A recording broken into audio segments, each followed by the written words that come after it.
ఏదైనా దేశంలోని సహజ వనరులపై అమెరికా కన్నేసిందే అనుకోండి, ముందుగా ఆ దేశంపై ఏదో ఒక బూచిని చూపెడుతుంది. ఆ తర్వాత యుద్ధానికి దిగుతుంది. ఆ దేశంలోని వనరులను కొల్లగొడుతుంది. చివరికి సింపుల్గా అక్కడి నుంచి ఉడాయిస్తుంది. ఇరాక్ను ఇలాగే అమెరికా నిలువున దోచేసింది. 2003లో విధ్వంసకర ఆయుధాలు ఇరాక్ వద్ద ఉన్నాయని అమెరికా వాదించింది.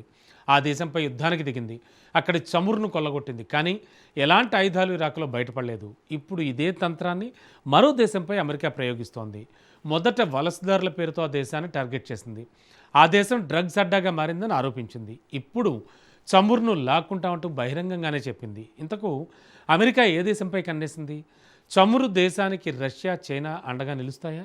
ట్రంప్ డ్రామా సక్సెస్ అవుతుందా? Watch the story. Venezuela oil పై ట్రంప్ కన్నేశాడా? మదురోకు డ్రాగన్ మద్దతుగా వస్తుందా? ఆయిల్ కోసం అమెరికా యుద్ధం చేస్తుందా? అమెరికా రాజకీయాలన్నీ చమురు చుట్టూనే తిరుగుతున్నాయి. ఇప్పుడు వెనిజులా స్టోరీ కూడా అలాగే మారింది. ఆ దేశంపై ఇప్పుడు అమెరికా అధ్యక్షుడు డొనాల్డ్ ట్రంప్ ఒత్తిడిని తీవ్రతరం చేశాడు. 2 రోజుల క్రితం మరో వెనిజులా బోట్పై అమెరికా దాడి చేసింది. ధ్వంసం చేసిన బోట్లను అమెరికా డ్రగ్స్ బోట్లుగా పేర్కొంటోంది.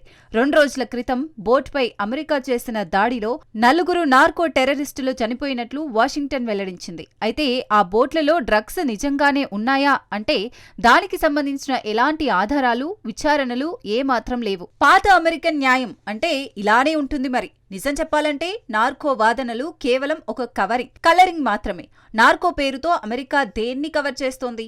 వెనిజులా సహజ వనరులను కొల్లగొట్టడమే అమెరికా అసలైన ప్లాన్. ఎందుకంటే అమెరికా చర్యల క్రమాన్ని గమనిస్తే ఎవరికైనా ఇట్టే అర్థమవుతోంది. వెనిజులాను చుట్టుముట్టే ఆపరేషన్ను డ్రగ్స్ వాదనలతో ట్రంప్ మొదలుపెట్టాడు. వెనిజులాలో నార్కో ఉగ్రవాదులు, డ్రగ్స్ ముఠాలు ఉన్నట్లు ఆరోపించాడు. కానీ ఉన్నట్టుండి ఈ చిత్రంలోకి చమురు ఎంట్రీ ఇచ్చింది. సెప్టెంబర్లో వెనిజులా దుష్ట దేశమంటూ ట్రంప్ నిందించాడు. అమెరికాకు భారీగా వలసదారులను పంపుతోందని విమర్శించాడు. అక్టోబర్లో వెనిజులా డ్రగ్స్ ముఠాలను పంపుతోందని ఆరోపించాడు. కరేబియన్ జలాల్లోకు ఎవరు వచ్చినా వదిలేయమన్నారు. ఇప్పుడు చమురుపై ట్రంప్ కన్నేశాడు.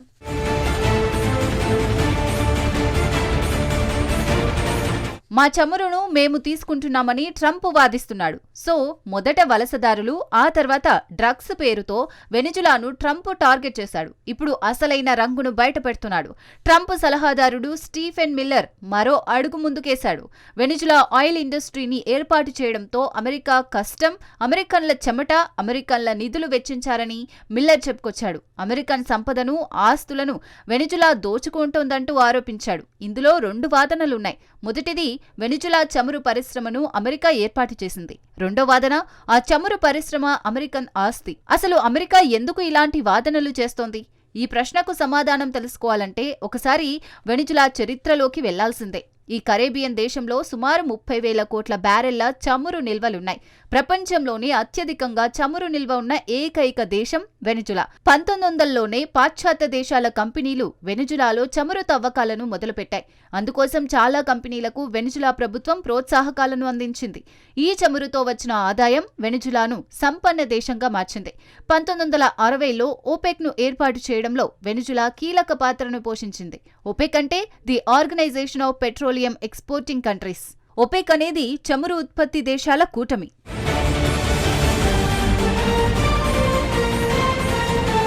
కానీ 1972లో పరిణామాల్లో మార్పులు వచ్చాయి. ఎగ్జాన్, షెల్, చెవ్రాన్ వంటి పాశ్చాత్య దేశాల చమురు కంపెనీలను ప్రభుత్వం స్వాధీనం చేసుకుంది. వాటన్నింటినీ కలిపి ప్రభుత్వ రంగ సంస్థగా వెనిజులా ఏర్పాటు చేసింది. అయితే ఈ చర్యలను వెనిజులా ఒక్కసారిగా తీసుకోలేదు. చర్చల తర్వాతే ఆయా సంస్థలను జాతీయం చేసింది. అయితే 2007లో పలు పాశ్చాత్య కంపెనీలు $1,000 కోట్ల నష్టపరిహారం చెల్లించాలంటూ డిమాండ్ చేశాయి. దీన్ని పట్టుకునే వెనిజులా చమురు సంస్థలు తమవేనని ట్రంప్ వాదిస్తున్నాడు. అమెరికన్ కంపెనీలను అన్యాయంగా వెనిజులా స్వాధీనం చేసుకున్నట్టు ట్రంప్ ఆరోపిస్తున్నాడు.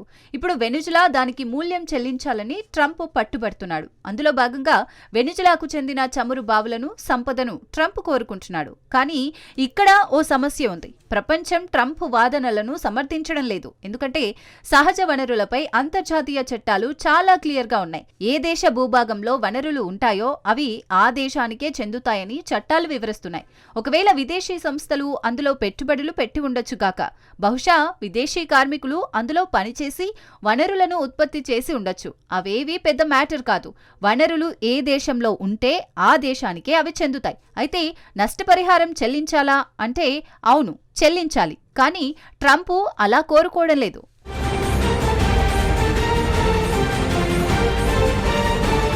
వెనిజులాను యుద్ధ నౌకలతో ట్రంప్ చుట్టుముడుతున్నాడు. ఈ వారం వెనిజులా చమురు ట్యాంకర్లను అడ్డుకునేందుకు ఆంక్షలను విధించాడు.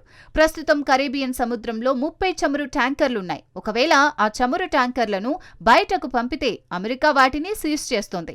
ఇప్పటికే వెనిజులాకు చెందిన ఓ ట్యాంకర్ను అమెరికా సీజ్ చేసింది. కానీ తమ చమురు వ్యాపారం కొనసాగుతుందని వెనిజులా అధ్యక్షుడు నికోలస్ మదురో స్పష్టం చేశారు. తమ దేశంలోని చమురు తమకు మాత్రమే చెందుతుందని వాదించాడు. చమురు సంపద సార్వభౌమ వెనిజులా ప్రజలకు మాత్రమే చెందుతుందని మదురో తేల్చి చెప్పాడు. వెనిజులా 40% చమురును ఆంక్షలున్న ట్యాంకర్లతో సరఫరా చేస్తోంది. చాలా వరకు ఈ చమురు ట్యాంకర్లు చైనాకు వెళ్తున్నాయి. అమెరికా సుంకాలను చైనా పట్టించుకోవడం లేదు. అయినప్పటికీ మదురో చమురు ఆదాయం తగ్గుతోంది. అయితే ఇందులో మదురోకు ఒక శుభ సూచకం కూడా ఉంది.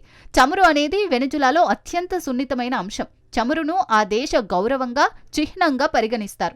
చమురును టార్గెట్ చేసి వెనిజులా ప్రజలను ట్రంప్ ఏకం చేస్తున్నాడు. ఇప్పుడు వెనిజులా ప్రజలకు ట్రంప్ విలన్ గా మారారు. తాజాగా వెనిజులా రాజధాని కరాకస్లో ప్రజలు ట్రంప్కు వ్యతిరేకంగా ఆందోళనలు చేశారు.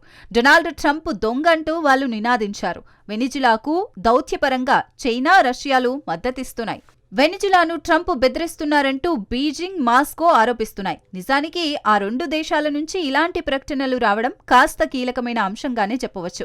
ఇక బ్రెజిల్, మెక్సికో దేశాలు అమెరికా చర్యలను విమర్శిస్తున్నాయి. ఇక్కడ అసలు విషయం ఏమిటంటే ఆయా దేశాలు వెనిజులాకు అనుకూలంగా మద్దతు పలుకుతున్నాయి. కానీ అమెరికా యుద్ధానికి దిగితే వెనిజులాకు ఆయా దేశాలు మద్దతు ఇస్తాయా లేదా? ట్రంప్ ఇప్పుడు ఏం చేయబోతున్నాడు అన్న ప్రశ్నలే ఇప్పుడు అసలైన చర్చకు తావిస్తున్నాయి.